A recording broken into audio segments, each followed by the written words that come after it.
আমাকে কিছু টাকা দিবেন, স্কুলের বই কিনতে হবে। তো টাকা লাগবে তোর? 1000 টাকা হলেই হবে ভাই। এই নে 1000 টাকা, তুই বই কিনে ভালো করে পড়াশোনা কর। ধন্যবাদ ভাই, আমি আসি। তুই যে ওকে অতগুলো টাকা দিস, ছাড় তো ফুরিয়ে গেলে কেউ কাউকে চেনে না।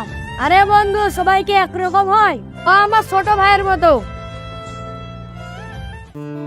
ভাই আমি তোর কাছে যাচ্ছিলাম। কি হয়েছে বল? তোর তো অনেক পরিবর্তন হয়ে গেছে। ভাই আমি অনেক বড় কোম্পানিতে চাকরি পেয়েছি। ভাই তোমার মন খারাপ কেন? তোমার কিছু লাগবে? আমার ইমার্জেন্সি 10,000 টাকা লাগবে, তোর কাছে হবে ভাই?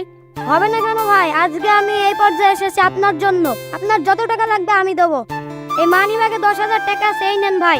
ধন্যবাদ ভাই, তোকে এই পর্যায়ে দেখে আমি খুব খুশি হয়েছি। কারোর উপকার করলে অবশ্যই একদিন উপকারের ফল পাবেন।